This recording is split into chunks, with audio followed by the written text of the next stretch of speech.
시청자 여러분 안녕하십니까? 복지TV 뉴스입니다.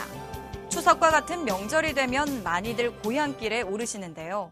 여러분은 어떤 교통수단을 이용하십니까? 비장애인은 어렵지 않게 이용하는 고속버스가 장애인에게는 오르지도 못할 교통수단이라고 하는데요. 정두리 기자입니다. 민족의 명절 추석, 사람들은 부푼 마음을 안고 고향을 찾아 떠나지만 장애인들에게 귀성길은 남의 이야기일 뿐입니다.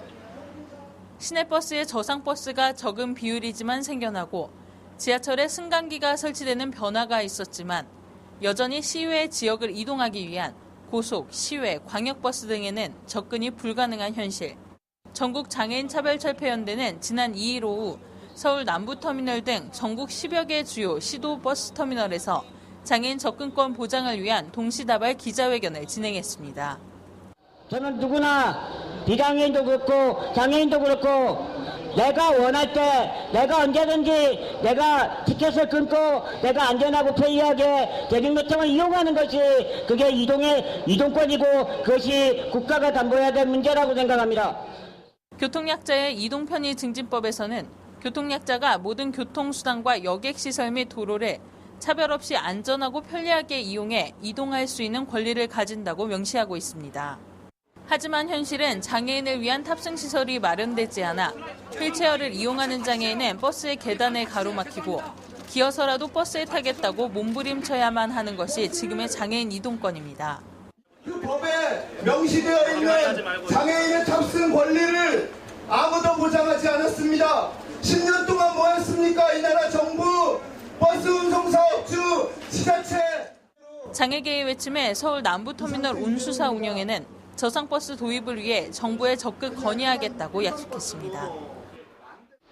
각사의 이제 대표님들한테 건의를 드리고 또 우리 대표님들이 좀 더 이 애로사항을 집약해 해서 국토교통부에다가 건의할 수 있는 방법을 검토해서 말씀드리겠습니다.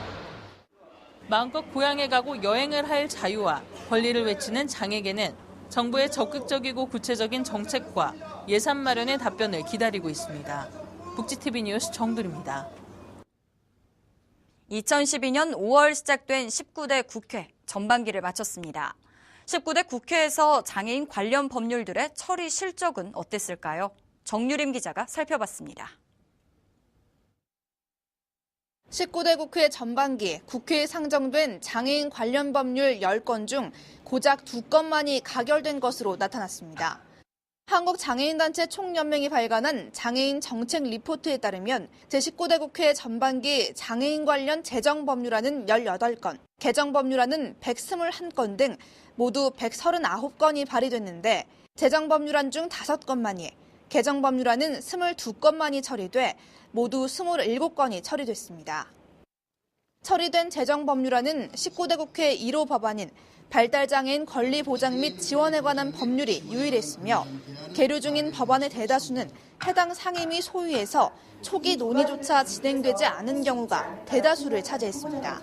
한국수업법을 비롯해 장애보건법 등 장애인을 위해 시급히 처리돼야 할 많은 법안들이 국회에서 막혀 있는 겁니다. 발의된 법률 139건 가운데 상임위별로는 보건복지위원회 소속 법률안이 가장 많았고 교육문화체육관광위원회, 환경노동위원회 등이 그 뒤를 이었습니다. 한편 장애인 관련 법률을 대표 발의한 의원은 전체 300명 중 54명. 최동익 새정치민주연합 의원이 17건으로 가장 많았고 김정록 새누리당 의원이 9건으로 뒤를 이어 장애인 당사자 의원이 가장 많은 법률안을 발의한 것으로 확인됐습니다.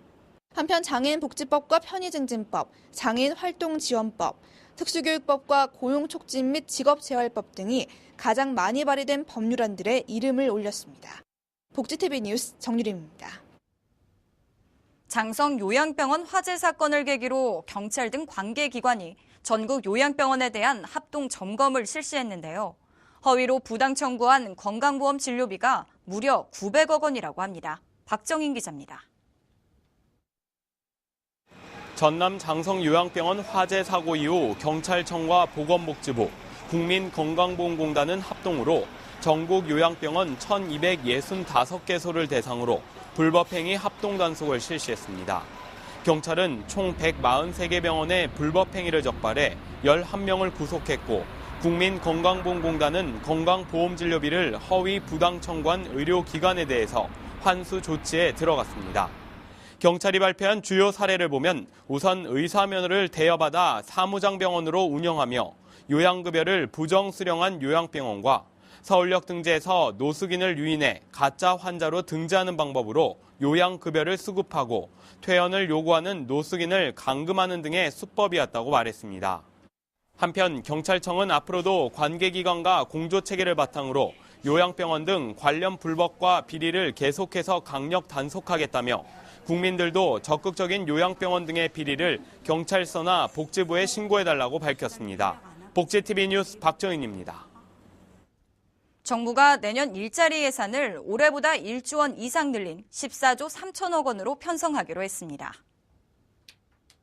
정부는 최경환 경제부총리 겸 기획재정부 장관 주재로 제30차 경제관계 장관회의를 열고 투자 촉진과 일자리 창출을 위한 내년 주요 예산 지원 방안을 논의했습니다.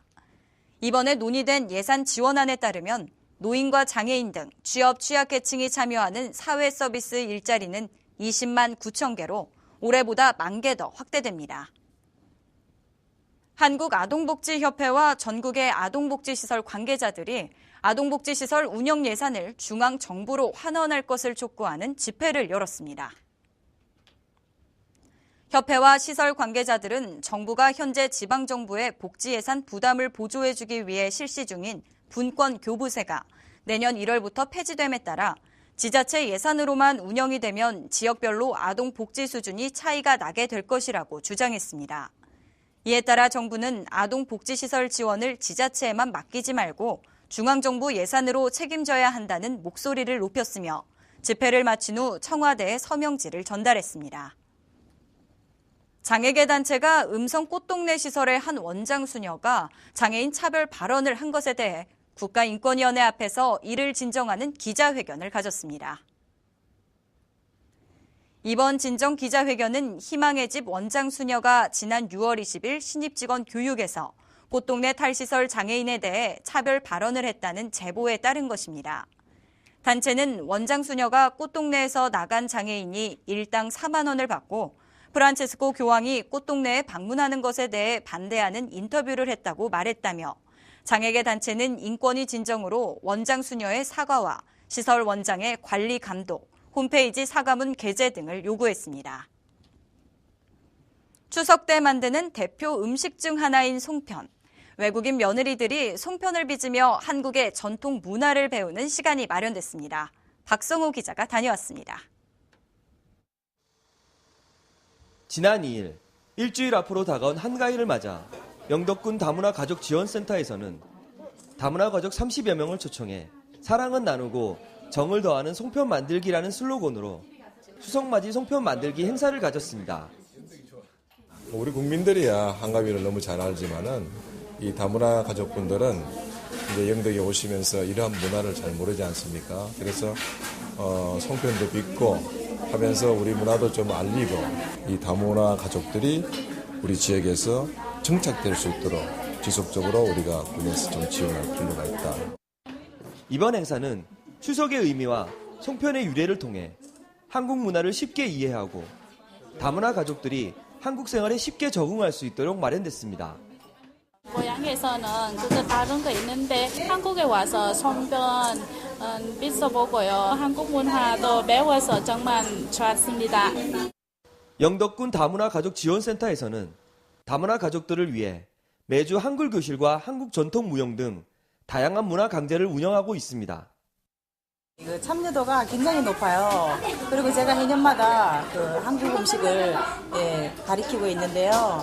음식을 만들면 그 음식들을 시어른께 꼭 가지고 가서 이렇게 어떻게 상을 차려서 대접해드려라 하는 경로 사상을 가리키면서 그 요리도 함께 가리키니까 굉장히 좋아하고. 송편 만들기를 통해 다문화 가족들이 한국인이라는 공동체 의식을 넘어 한 가족이라는 가족애를 느낌으로써 가족 간 사랑과 친밀이 더욱 두터워지길 기대해 봅니다. 포항에서 복지TV 뉴스 박성호입니다.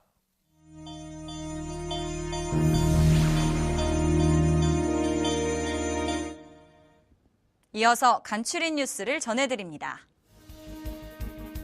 핸드사이클 신인 선수 이도현이 지난 2일 미국 사우스캐롤라이나주의 그린빌에서 열린 국제사이클연맹 세계 선수권대회 여자부 핸드사이클 도로독주 경기에서 30분 51초 50의 기록으로 우승했습니다. 이도현 선수는 지난 5월 이탈리아 월드컵 도로독주와 지난 7월 스페인 월드컵 도로독주 개인 도로에 이어 이번 대회 우승으로 한국 서승 사상 처음으로 세계대회 3연패라는 신기록을 수립했습니다.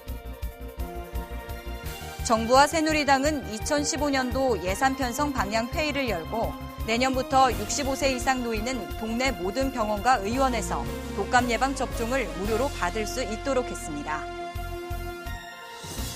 보건복지부는 최근 남부 지역의 폭우로 침수 피해를 본 취약계층 독거노인 가구에 대해 주거 환경 개선을 지원합니다. 복지부는 현재 부산과 경남, 창원 등 폭우 지역 독거노인 가구의 침수 현황을 조사하고 있으며 이달 중으로 설비 공사를 추진할 예정입니다. 서울시가 제1회 외국인 주민 취업 박람회를 4일 서울 무역전시 컨벤션 센터에서 개최합니다.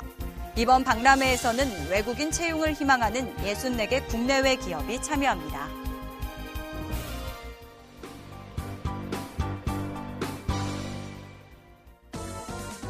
미리 보는 장애인 신문 시간입니다. 이번 주 장애인 신문에서는 장애계가 지난 2일 전국의 시외버스 터미널에서 동시다발적으로 고속버스에 저상버스 도입을 촉구하는 시위를 벌였다는 소식입니다. 두 번째 뉴스는 정부가 국가유공자와 보훈보상 대상자의 장애인 등록을 입법 예고했다는 기사입니다. 끝으로 요양보호사를 폭행하거나 성희롱하는 수급자의 경우 관련 서비스를 제재한다는 내용의 법률 개정안이 추진되고 있다는 소식입니다. 미리 보는 장애인 신문, 지금부터 함께 보시겠습니다. 일명기사입니다.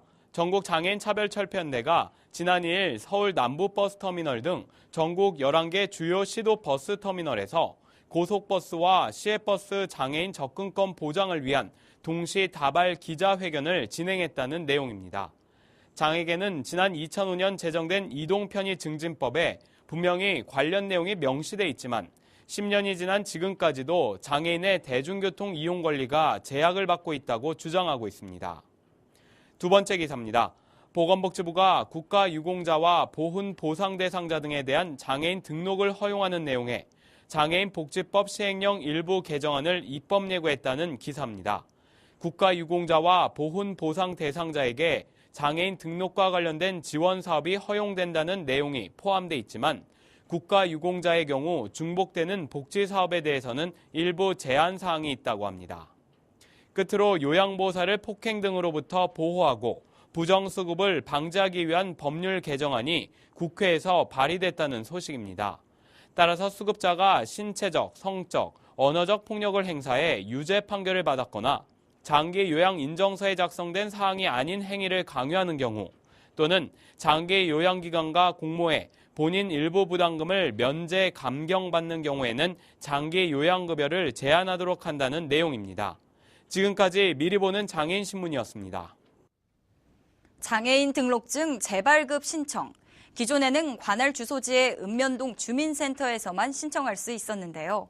이달부터는 전국의 주민센터 어디서나 신청이 가능하다고 합니다. 참고하시기 바랍니다. 이상으로 복지TV 뉴스를 마칩니다. 시청해주신 여러분 고맙습니다.